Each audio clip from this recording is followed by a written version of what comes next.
Welcome to జనం మాట. నేను మీ చంద్ర. ఈ రోజు ఈనాడు ఆంధ్రజ్యోతి వార్తాపత్రికలు జగన్మోహన్ రెడ్డి గారి గురించి ఎలాంటి వార్తలు రాశాయి, ఎన్నికల దగ్గర పెడుతున్నప్పుడు ఇలాంటి వార్తలు ఎందుకు ఈ వార్తాపత్రికలు రాస్తున్నాయి మనం విశ్లేషణ చేసే ప్రయత్నం చేద్దాం. మొదటిగా బందిపోటు పాలన అంటూ ఒక వార్తను హైలైట్ చేశారు. సీఎంను కాబట్టి ఏదైనా చేస్తాననే ధోరణి సరికాదు, ఏ చట్టమైనా చేస్తే భూములు లాక్కుంటామంటే కుదరదు. ఇక్కడ చూడు, ఏ చట్టమైనా చేస్తా భూములు లాక్కుంటామంటే ఇదే ఈనాడు, ఇదే రామోజీరావుకి తెలంగాణ ఆంధ్రప్రదేశ్ కలిసి ఉన్నప్పుడు ఆ రోజు ఎక్కడి నుంచి అక్కడ ఫిలిం సిటీకి భూములు వచ్చి ఆ రోజు అక్రమంగా లాక్కున్న భూములు కదా. అంటే టీడీపీ, జనసేన, బీజేపీ వాళ్ళకి సంబంధించిన వాళ్ళకు భూములు ఇస్తే అది మంచిది, కానీ అభివృద్ధి కోసం జగన్మోహన్ రెడ్డి గారు కనుక ఎవరికైనా ఇస్తే అది చెడ్డది అన్నట్లు ఒక వార్త రాసుకొచ్చారు. ఆ గనుల్ని, పరిశ్రమల్ని బంధువులకు అప్పగిస్తా ఉంటాడు అంటే అప్పగిస్తా అని అనడం ఏంటి? మరో పారిశ్రామిక విప్లవం రాబోతుంది, దాన్ని అందిపుచ్చుకొని 500 ఏళ్లకు పునాది వేయాలి. అలాంటి పాలకులు రావాలి. ఆర్థిక నిపుణులు మాజీ special chief secretary doctor PV Ramesh, నేను సీఎంను కాబట్టి ఏ చట్టమైన చేస్తా, కేసులు పెట్టేస్తాం, జైల్లో వేసేస్తాం, భూములు లాక్కుంటాం, గనుల పరిశ్రమలు మా వాళ్ళకు బదిలీ చేస్తామంటే కుదరదు. అది బంధుపోట్లు చేసే పని. ప్రజాస్వామ్యంలో రాజ్యాంగబద్ధంగా, చట్టబద్ధంగా పాలించాలి. ప్రభుత్వానికి ఉన్న బాధ్యతలు గుర్తెరగాలి. ప్రస్తుతం అక్కడికక్కడ ఇలాంటి బందిపోటు పాలకులు చూస్తున్నాం. అది ఆర్థిక నిపుణుడు మాజీ special chief secretary doctor PV Ramesh అన్నారు. విజయవాడలోని సిద్ధార్థ కళాశాలలో సోమవారం సిటిజన్స్ ఫర్ డెమోక్రటిక్ ఆధ్వర్యంలో ఆంధ్రప్రదేశ్ అభివృద్ధిపై చర్చాగోష్ఠి నిర్వహించారు. అనంతరం ఆయన విలేకరుల సమావేశంలో తన అభిప్రాయాలు వెల్లడించారు. ప్రజల ఆస్తులను పరిరక్షించాల్సిన బాధ్యత ప్రభుత్వంపై ఉంది. ఎమ్మెల్యేలను కాబట్టి ఇసుక మంత్రిని కాబట్టి గనులను దోచేస్తాం, నేను పట్టణాభివృద్ధి మంత్రిని కాబట్టి విశాఖ చుట్టూ ఉన్న భూముల్ని ఆక్రమిస్తా, వాటిని బంధువులు, డ్రైవర్లు, అటెండర్లు పేరుతో మార్చుకుంటానంటే అది ప్రజాస్వామ్యం అవ్వదు, బందిపోట్ల పాలన అవుతుంది. సంక్షేమాభివృద్ధి వేరువేరు కాదు అని చెప్పేసి నా ఆర్థిక నిపుణుడు పివి రమేష్ గారు అన్నారు. ఈయన డైరెక్ట్ గా విమర్శలు చేయలేదు, కానీ ఇండైరెక్ట్ గా అవి వైసీపీకి కూర్చుకునేటట్లున్నాయి. అయితే ఇప్పుడు ప్రస్తుత పరిపాలన జగన్మోహన్ రెడ్డి గారిది కాబట్టి జగన్మోహన్ రెడ్డి గారు బంధువులకి, జగన్మోహన్ రెడ్డి గారి సన్నిహితులకు భూములు దోచిపెడుతున్నాడు జగన్మోహన్ రెడ్డి గారు, గన్నులు దోచిపెడుతున్నాడు జగన్మోహన్ రెడ్డి గారు అని నేను మాటలు. అయితే జగన్మోహన్ రెడ్డి గారు ఎవరికి దోచిపెట్టలేదు. జగన్మోహన్ రెడ్డి గారు ఖచ్చితంగా ఎవరైతే నిరుపేదలు ఉన్నారో వాళ్ళకి ఇల్లు లేని వాళ్ళకి 1 సెంటు స్థలం ఇచ్చారు. అంటే 1 సెంటు స్థలం ఇవ్వడాన్ని కూడా దోచిపెట్టడం అంటే ఎలా? మరి అయితే జగన్మోహన్ రెడ్డి గారు ఇసుక దోచుకున్నారు, డ్రైనేట్లు దోచుకున్నారు అని చెప్తారు. మరి ఇన్నాళ్ళు జగన్మోహన్ రెడ్డి గారి పైన నమ్మే పరిస్థితి లేదని ఇలాంటి వారిని తెరపైకి తీసుకొచ్చే ప్రయత్నం చేస్తున్నారు. అయితే ఈనాడు వార్తాపత్రిక దీన్ని హైలైట్ గా చేస్తే వార్తను రాసింది. మరి చంద్రబాబు నాయుడు గారు అధికారాన్ని అడ్డు పెట్టుకుని ఆ రోజు రామోజీ ఫిలిం సిటీకి సంబంధించిన భూములు ఎలా దోచుకున్నారు, ఆ భూములు ఎక్కడి నుంచి వచ్చాయి, అన్ని వేల ఎకరాలు ఎలా వచ్చాయి, అన్ని వేల ఎకరాలు ఒక వ్యక్తి దగ్గర ఉండకూడదు, మరి చట్టం ఎలా ఒప్పుకుంది అంటే పేదవాడికి ఒక చట్టం, లేనివాడికి ఒక చట్టం, ఉన్నవాడికి ఒక చట్టం, రామోజీరావుకి ఒక చట్టమా? అంటే ఇక్కడ చట్టాన్ని కూడా వాళ్ళకు అనుకూలంగా మార్చుకునే ప్రయత్నం చేస్తున్నారా? అయితే ఎవరికైతే పేద బడుగు బలహీన వర్గాలకు భూములు ఇస్తే అది తప్పు, రామోజీరావు కనుక కేటాయిస్తే అది ఒప్పు, ఎందుకంటే అది అభివృద్ధి అవుతుంది. వీళ్ళకి ఇస్తే కనుక అది అభివృద్ధి అవ్వదు.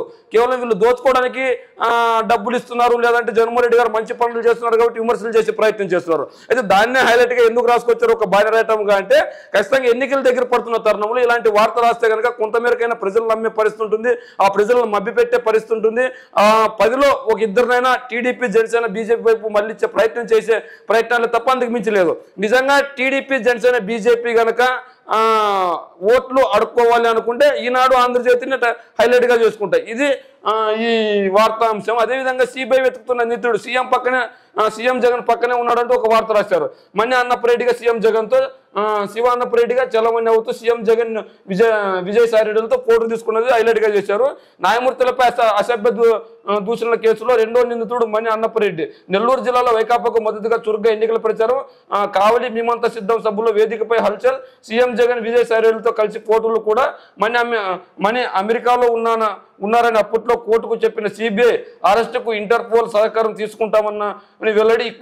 ఇక్కడికిక్కడ బహిరంగంగా తిరుగుతున్నా పట్టించుకోరు ఎందుకో అంటే వీళ్ళు బురద జల్లే ప్రయత్నం చేస్తున్నారు. ఎవరైతే జగన్మోహన్ రెడ్డి గారి దగ్గర సెల్ఫీ, ఇప్పుడు ఆయన ఒక సీఎం, మన రాష్ట్ర ముఖ్యమంత్రి, ఒకసారి ప్రతిపక్ష నేతగా పనిచేశాడు, ఇప్పుడు అధికార పక్ష నేతగా ఉన్నాడు, మళ్ళీ ఒకసారి అధికారం రావచ్చు, లేదంటే గెలుపోవడంలో ప్రజలు నిర్ణయిస్తారు. ఈనాడు ఆంధ్రజ్యోతి నిర్ణయించారు.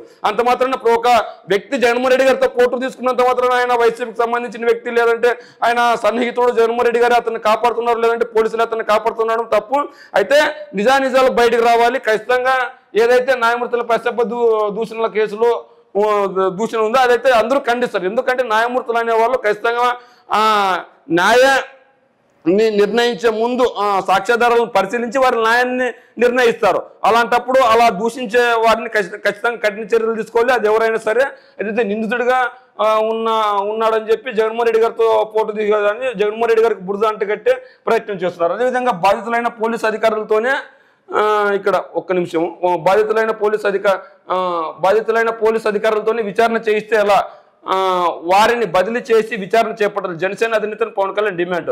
బాధ్యులైన పోలీసు అధికారులతోనే అంటే పవన్ కళ్యాణ్ గారు పోలీస్ బిడ్ అని నేను కానిస్టేబుల్ కొడుకునని చెప్పుకుని పవన్ కళ్యాణ్ గారు పొద్దున్న లేస్తే పోలీసులపై పడి ఏడుస్తుంటాడు అనమాట.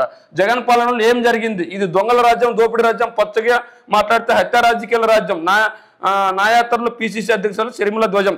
షర్మిలమ్మ జగన్ పాలనలో ఏం జరిగిందంటే ఒక అమ్మఒడి వచ్చింది, ఒక జగనన్న విద్యా దీవెన వచ్చింది, ఒక వసతి దీవెన వచ్చింది, నాడు నేడు వచ్చింది, ఆసరా వచ్చింది, వాహన మిత్ర వచ్చింది, తర్వాత విలేజ్ క్లినిక్లు వచ్చాయి, గ్రామ వాలంటీర్ వచ్చాడు, సచివాలయ వ్యవస్థ వచ్చింది, తర్వాత ఏదైతే మెడికల్ కాలేజీలు వచ్చాయి. మరి 10 అంశాలు మన కళ్ళ ముందర కనిపిస్తుంటే మరి అంతకుముందు పరిపాలించిన చంద్రబాబు నాయుడు గారి పరిపాలన ఎందుకు ప్రశ్నించట్లేదు, మళ్ళీ ఎందుకు ఓటేయకూడదని చెప్పట్లేదు, మరి ఎందుకు జగన్మోహన్ రెడ్డి గారి పైన బురద చల్లే ప్రయత్నం చేస్తున్నారు?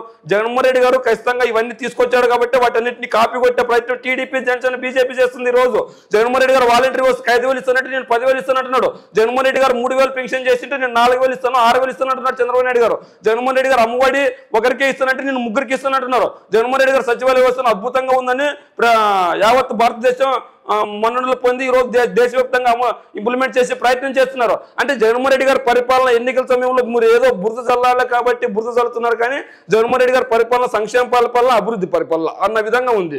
మరి వీళ్ళు చూసుకున్నట్లయితే జగన్ అహంకారం అంతమయ్యే ఎన్నికలు ఇవి. మళ్ళీ వస్తే రైతుల పాసు పుస్తకాలపైన అప్పులు చేస్తారు. స్వర్ణాంధ్ర సహకార యాత్రలో నందమూరి బాలకృష్ణ గారు ఎన్నికల సమయంలో మాత్రం హిందూపూర్లో కనిపిస్తారు. ఇలాంటి వ్యక్తి కూడా ఈ రోజు రాజకీయాల గురించి మాట్లాడుతున్నాడు, జగన్మోహన్ రెడ్డి గారిపై విమర్శలు చేస్తున్నారు. మీకు ఓట్ల కోసం సీట్ల కోసం మాత్రమే రాజకీయాలు చేస్తుంది బాలకృష్ణ.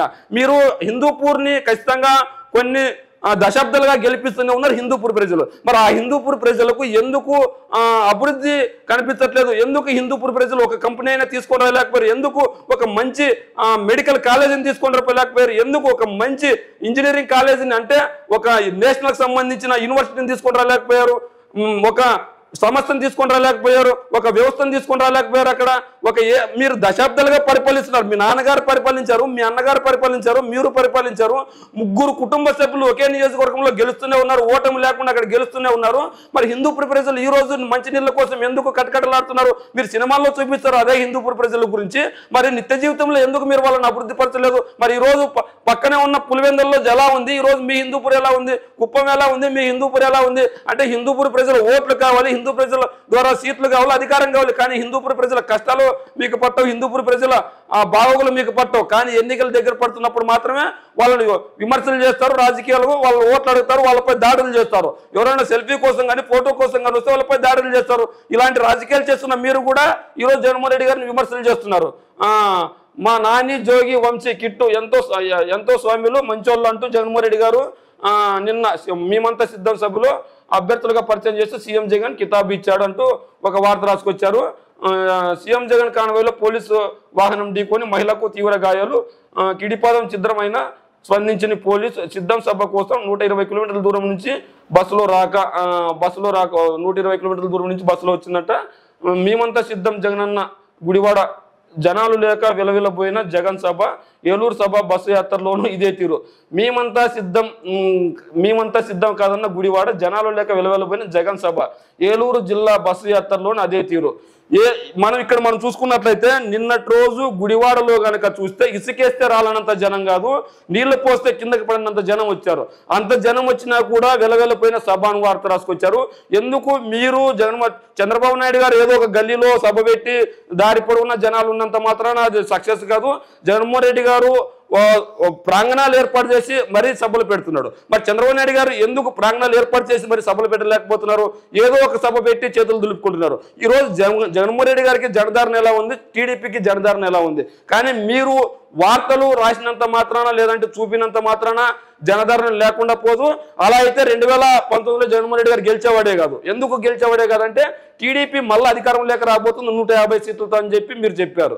మరి ఎందుకు 23 సీట్లకు మాత్రమే పరిమితమైంది అంటే మీరు చెప్పేటివన్నీ మీరు చెప్పే వార్తలన్నీ అబద్ధాలే అని తేటతెల్లమవుతుంది. అదేవిధంగా కూటమి నిర్మాణం, జగన్ విధ్వంసం, ఎవరి పాలన కావాలో ప్రజలే ఆలోచించాలి. నాతో ఉంటే వాలంటీర్లకు భవిష్యత్తు, రాష్ట్రాన్ని గాడిన పెట్టేందుకు కష్టపడుతున్నారు. జై గన్రెడ్డి, గులకరాయి డ్రామా లాపు, రాజాం పలస ప్రజాగలం సభల్లో తెదేపా అధినేత చంద్రబాబు నాయుడు. కూటమి ఇది నిర్మాణం అంట. మరి మీది కూటమి నిర్మాణం అయితే 2014లో ఇదే కూటమి ప్రజల్లోకి వచ్చింది, ఓట్లు అడిగింది, గెలిచారు. మరి ఏం సాధించింది మన రాష్ట్రానికి? ప్రత్యేక హోదా సాధించిందే, పోలవరం కట్టిందే, మరి అదేవిధంగా ఉక్కు పరిశ్రమ ప్రైవేటీకరణ ఆపకుండా ఆపిందే. మరి ఇన్ని అంటే మేజర్ అంశాలే మనం మాట్లాడుకుంటున్నాం. మరి ఇన్ని చేయలేకపోయిన కూటమి మళ్ళీ ఎందుకు కూటమి అధికారంలోకి రావాలి? రుణమాఫీ అనేది చేయలేకపోయింది, ఇంటికో ఉద్యోగం అనేది ఇవ్వలేకపోయింది, నిరుద్యోగ వృత్తి అనేది ఇవ్వలేకపోయింది, డ్వాక్రా మహిళలకు డబ్బులు అనేది ఇవ్వలేకపోయింది, అదేవిధంగా బంగారు గాజులు తెచ్చిస్తాను మీ ఇంటికి అన్నాడు, ఇవ్వలేకపోయాడు. మరి ఇన్ని చేయలేని కూటమి మళ్ళీ అదే కూటమి వచ్చి మళ్ళీ అదే కూటమి నిర్మిస్తామని ప్రజలను కళ్ళబెట్టి మభ్యపెట్టే పనులు మాట్లాడుతుంటే ఎలా ప్రజలు నమ్మే పరిస్థితి ఉంటుంది? ఈ రోజు జగన్మోహన్ రెడ్డి గారు చేస్తున్న పనులన్నీ చేశాడు. మరి ఆ పనులపై విమర్శలు చేయండి, మరి ఆ పనులన్నీ రద్దు చేస్తామని చెప్పండి, ఆ పనులన్నీ బేసరత్తుగా రద్దు చేసి మేము కొత్తవి తీస్తామని చెప్పండి. మరి ఎందుకు మీరు చెప్పలేకపోతున్నారు? కానీ జగన్మోహన్ రెడ్డి గారి పరిపాలన మాత్రం ఖచ్చితంగా మీరే ఒప్పుకున్నారు. ఒక వాలంటరీ వ్యవస్థను కొనసాగుతున్న 10,000 ఇస్తానంటున్నారు, అమ్మఒడి ఇస్తానంటున్నారు, అదేవిధంగా ఆసరా ఇస్తానంటున్నారు, నేతన నేస్తం ఇస్తానంటున్నారు. అంటే జగన్మోహన్ రెడ్డి గారి పరిపాలన తెచ్చినవన్నీ మీరు కొనసాగిస్తామంటున్నారు. ఆ రోజు రాజశేఖర రెడ్డి గారు తెచ్చిన 108 ఎలా అయితే అన్ని రాష్ట్రాలు అన్ని ప్రభుత్వాలు కొనసాగించి ఈ రోజు జగన్మోహన్ రెడ్డి గారు తీసుకొచ్చిన అమ్మఒడి, నాడు నేడు, ఆసరా, నేతన నేస్తం, మా వాహనమిత్ర ఇలాంటి పథకాలన్నీ కొనసాగించే పరిస్థితి వస్తుంది. మరి మీరు ఎందుకు ఇలా చేయలేక మీ పరిపాలన ఒకటి చెప్పలేకపోతున్నారు? సాక్షి చైర్పర్సన్ సాయిరెడ్డిని విచారించారా? వివేక హత్య రోజు అవినాష్ ఎవరికి ఫోన్ చేశారో తెలియాలి. భాజపాతో జగన్కు అవినాభావ సంబంధం అందరికీ తెలుసు. సిబిఐ దర్యాప్తుపై ఒత్తిడి ఉండొచ్చని సునీత అనుమానం వ్యక్తం చేస్తూ పవర్ పాయింట్ చేసింది. సునీత 2019లో అధికారంలో ఉన్న చంద్రబాబు నాయుడు గారు అమ్మ, అప్పుడు చంద్రబాబు నాయుడు గారు కనుక ఈ కేసు పూర్తిగా టేకప్ చేసి నిందితులను పట్టుకొని ఉండి ఈ రోజు ఈ పరిస్థితి వచ్చేది కాదు. అదేవిధంగా ఇంకో వార్త చూసుకున్నట్లయితే రోజుకు 100 కోట్లు పట్టబడుతుంది అంటూ ఒక వార్త రాశారు. ఎన్నికల వేళ 4,658 కోట్లు సొత్తు స్వాధీనం, జనవరి నుంచి ఇప్పటి వరకు 12,000 కోట్లు కేంద్ర ఎన్నికల సంఘం వెల్లడి. కేంద్ర ఎన్నికల సంఘం ఏం చెప్తుందంటే రోజుకు 100 కోట్లు ఎన్నికల వేళ పట్టబడుతుంది. ఈనాడు ఢిల్లీ ఎన్నికల సమయంలో వివిధ రాష్ట్రాల్లో 4,658 కోట్ల విలువైన సొత్తు స్వాధీనం చేసుకున్నట్లు కేంద్ర ఎన్నికల సంఘం తెలిపింది. ఇందులో 394 నగదు, మొత్తం ఓవరాల్గా 4,658 కోట్లు సొత్తు స్వాధీనం, రోజుకు ఒక 100 కోట్లు చొప్పున పట్టబడుతుందని ఎన్నికల సంఘం చెప్పింది. అదేవిధంగా జనవరి నుంచి ఇప్పటి వరకు 12,000 కోట్ల డబ్బులు పట్టబడ్డే కేంద్ర ఎన్నికల సంఘం వెల్లడించింది. ఏదైతే ఓట్లు కొనడానికైతే ప్రయత్నిస్తున్నారంటూ మనకు తేటతెల్లమవుతుంది. అంటే ఇంత డబ్బు ఎక్కడి నుంచి వచ్చింది, మరి ఎందుకు ఇంత డబ్బు పట్టబడింది అన్నది కూడా మనకు తెలియాలి. మరి పూర్తి వివరాలు బయటపడతాయి. అదేవిధంగా ఇక్కడ మనం ఇంతకు ముందే చెప్పాం, అతనే అంటూ ఒక వార్త రాసుకొచ్చారు.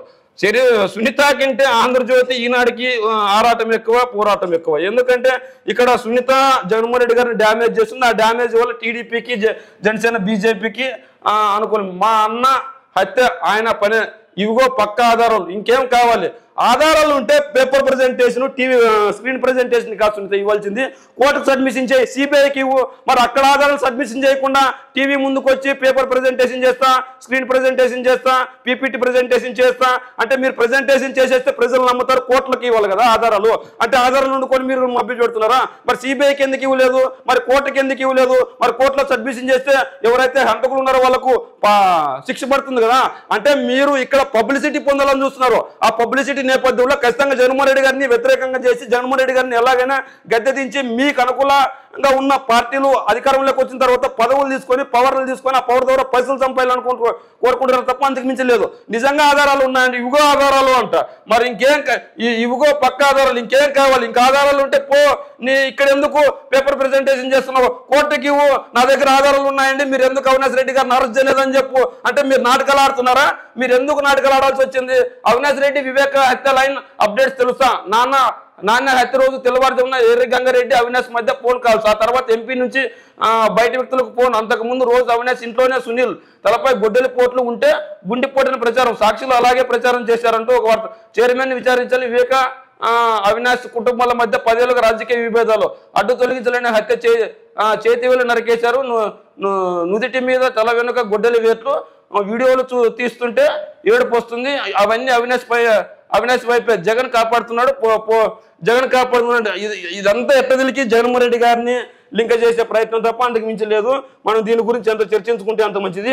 ఇదే సునీత మేడం గారు ఖచ్చితంగా ఆధారాలు ఉంటే ఇక్కడ ప్రజెంటేషన్ కాదు ఇవ్వాల్సింది, ఖచ్చితంగా కోర్టుకి వెళ్ళి ఆ కోర్టులో ఈ సాక్ష్యాలు ఉన్నాయి ఖచ్చితంగా అరెస్ట్ చేయండి అంటే సరిపోతుంది. ఇవన్నీ డ్రామాలు తప్ప అంతకు మించి లేదు. ఆర్టీసీ సొమ్ముకు ఎసురు పిఎఫ్ఈ బాండ్లకు మళ్లించేందుకు జగన్ సర్కార్ రెడీ.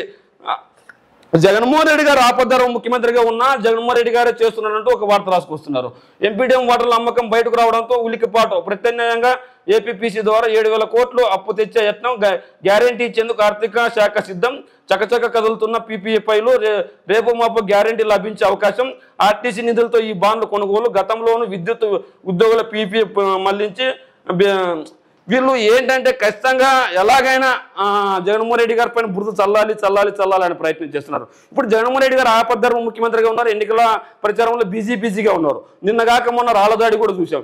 ఇన్ని జరుగుతుంటే ఖచ్చితంగా జగన్మోహన్ రెడ్డి గారిని ఏదో విధంగా మభ్య పెట్టాలి, ఏదో విధంగా బురద చల్లాలని ప్రయత్నం చేస్తున్నారు తప్ప అంతకు మించి లేదు. ఏది చేసినా జగన్మోహన్ రెడ్డి గారికే చేస్తున్నారు. దేవుడు దయతో రాయి తగలాల్సిన చోట తగలలేదు, కణతను తాకలేదు, గాయపరచడం కుట్రలు బాబు నైజం, మళ్ళీ జగన్ అదే విద్వేషం. అంటే రాయి తీసుకొని కొట్టినా కూడా జగన్మోహన్ రెడ్డి గారు మాట్లాడకూడదు, అదే విద్వేషం అంటూ మాట్లాడారు. అంటే జనంలో నుంచే రాయి వచ్చిందని మీరే రాశారు, విసిరింది ఒక్కడే ఆగంతకుడు చేతిలోనే విసిరాడు, ముందు జగన్కు తర్వాత వెల్లంపల్లికి తగిలింది, కడతపైన తగిలితే ప్రమాదమైన ఊగతనే 307 ఫోరెన్సిక్ ల్యాబ్లో పలు వీడియోలు విశ్లేషణ, విద్యుత్ తీగులు కిందకున్నందున ఈ సంఘటన అంటే పవర్ కట్ చేశారు అన్న దానికి, విద్యుత్ తీగలు కిందకున్నందుకే సరఫరా కట్, సిపి కాంతి రాణా టాటా వెల్లడి, ఈసీకి నివేదిక.